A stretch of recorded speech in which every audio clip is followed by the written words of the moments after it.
All right, Shalom, Shalom. First and foremost, call I'm La Alahainawi, Yahweh Bashim Yahushai, Bashim Harakakwadash. I want to give double honors to the apostles and elders of Great Millstone, and a hearty Shalom to the elect. Also want to thank Yahweh Bashim Yahushai for allowing me to do this lesson. Also, Shabbat Shalom. All right. This lesson is going to be about trusting the Lord and why, okay? The Lord delivers those who trust in him, okay? The Lord delivers those that believe in him, okay? It's imperative for our salvation to trust and believe in the Lord, okay? All right, so this is Jeremiah chapter 39 and 15. This is when and after Jerusalem was taken over by Nebuchadnezzar, okay? And it happened about 586 BC, okay? So this is Jeremiah 39 and 15. It says, Now the word of Yahweh came unto Jeremiah while he was shut up in the court of the prison, saying, Go and speak to Ebed-Melech, okay, the Ethiopian, saying, Thus saith Yahweh of hosts, that the Salakia, the power of Israel, behold, I will bring my words upon this city for evil and not for good, and they shall be accomplished in the day before thee, in that day before thee. But I will deliver thee in that day, saith Yahweh, and thou shalt not be given into the hand of them whom thou art afraid. All right, and it's a key reason why this is not happening to this individual. Now, I can only assume that this individual is an Israelite because he trusted in the Lord, okay, but it says here that he's an Ethiopian, all right? He may be an Israelite that was born in Ethiopia and he has that that claim or that title of being an Ethiopian, okay?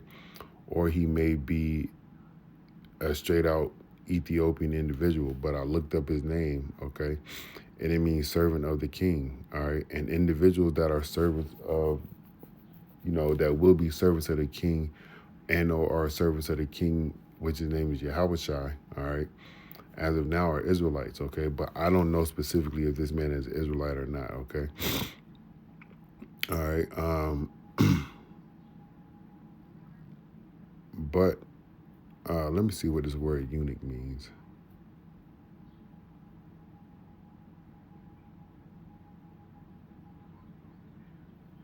I'm sure eunuch has other definitions than what we see here, okay?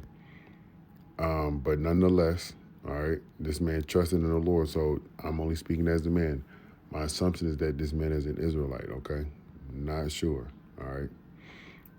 But nonetheless, the example, this man could be used as an example as what happens when you trust in the Lord, okay?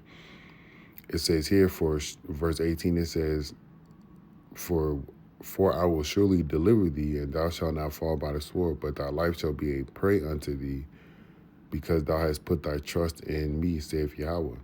So when we put our trust in the Lord, bad things won't happen to us, okay? In regards to America being destroyed, the Lord can protect us. The Lord will protect us, okay? The whole point is to put your trust in the Lord, all right? And again, I'm going to say that this man, he had to be an Israelite, okay? This is just my speculation because he trusted in the Lord, all right? Let's look at this word trust right here. All right, the word for trust is batah, okay? It says to trust, put confidence in, to be secure, to cause to trust, make secure. And that's what your faith does. Your faith causes you to trust in the Lord. It makes you secure in the Lord, okay? But I want to go down here to the Chaldee Hebrew lexicon, okay? It says to confide in anyone, to set one's hope and confidence upon anyone, all right? And that's what we do when we trust in Yahweh Shem Shai. All right, under definition 2, it says to be secure, to fear nothing from oneself, all right? We fear the Lord, but other than that, when we trust and have that confidence in the Lord, because the scriptures say that the Lord is a shield and buckler unto them that trust in him, okay? And I believe that's the 2 Samuel, the 22nd chapter. All right.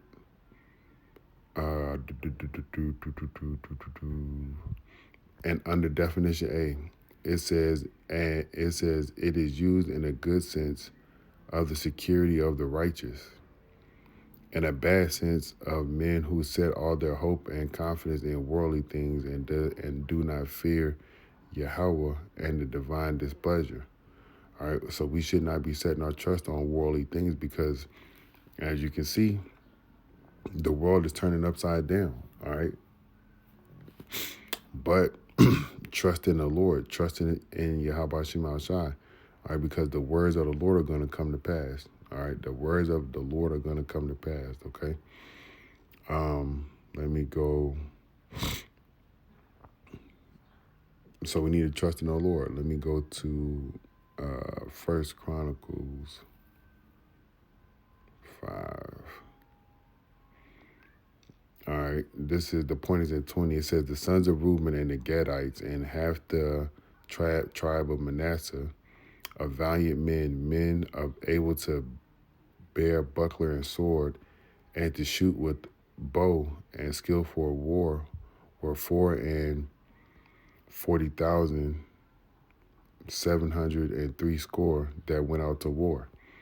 And they made war with the Hagarites, with Jetur and Nephshish and Nodab. Verse 20 is the point. And they were helped against them, and the Hagarites were delivered into their hand, and all that were with them, for they cried unto Yahweh in the battle, and he was entreated of them because they put their trust in him. Okay, so the Lord helps those that trust in him. All right, the Lord is there for those that trust in him. All right, things that they did, they cried unto the Lord and they trusted in the Lord. They prayed unto the Lord. They made their supplications to the Lord while in battle. All right, while in battle. So when you're going through the midst of your struggles in the war, the spiritual war that we have, cry unto the Lord and trust in him. Put that confidence in him. Know that you can believe in his words, okay? All right, let's look at that word helped. The word helped is azar, okay? It says to help, succor, support. And we're going to need support from Yahweh Shema Shai more than ever, okay? It says here, down here in the Strong's definition, it says to protect or aid, surround, okay? It gives me another thought for a precept, okay? I got two more in Psalms. I got two in Psalms.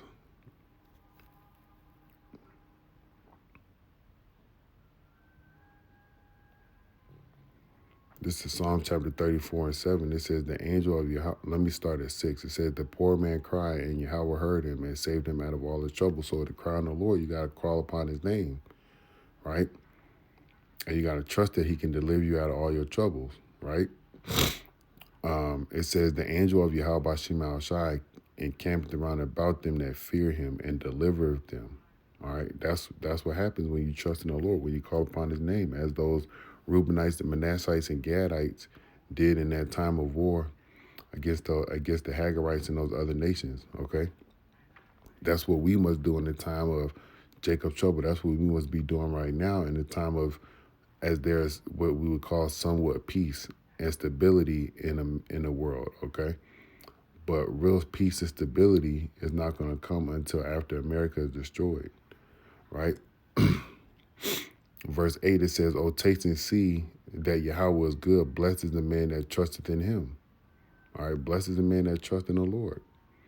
All right, let me see. It's 37. This is Psalm chapter 37 and verse 37. It says, mark the perfect man and behold the upright, for the end of that man is peace. And we know that peace is going to be righteousness put into our inward parts when we get into the kingdom. That's the latter end, okay, for the Israelite man, woman, or child. Then on top of that, all right, we're going to be, as you read in Revelations 21 and 4, okay, all right. It says 38, it says, but the transgressors shall be destroyed together. The end of the wicked shall be cut off. And we know who's going to be cut off forever, Esau, Edom. He's the wicked, okay? But nonetheless, here's 39 and 40, all right? 40 is the point. It says, but the salvation of the righteous is of Yahweh. He is their strength, and in the time, he is their strength in the time of trouble. Oh, I got another precept.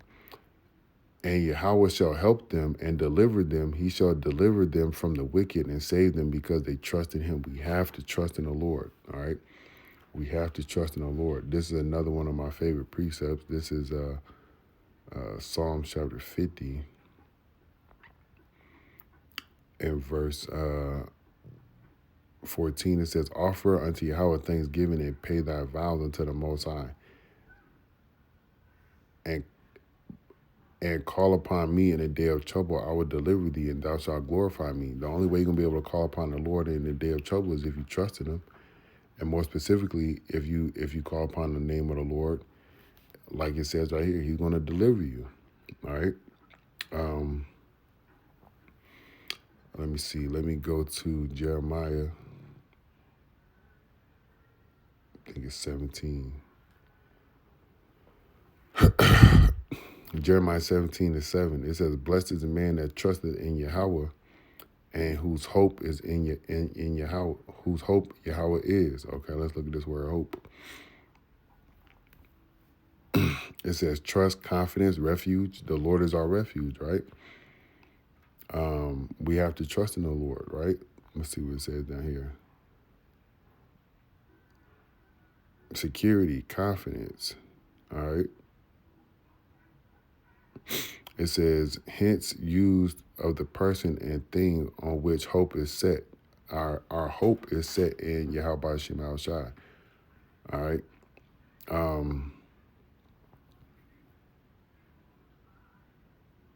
So going back to Jeremiah 17:7, blessed is the man that trusteth in Yahweh and whose hope Yahweh is. For he shall be as a tree planted by the waters, and that spreadeth out her roots by the river. So you'll be standing strong, and shall not see when heat cometh, but her leaf shall be green, and shall not be careful in the year of drought, neither shall cease from yielding fruit. So you'll be strong, you'll be protected, and you'll be bearing fruit. All right. The Lord's going to look out, man. The Lord's going to take care of you. Lord, will you edify? Remember to trust in the Lord. All right. Till the next time, Shalom.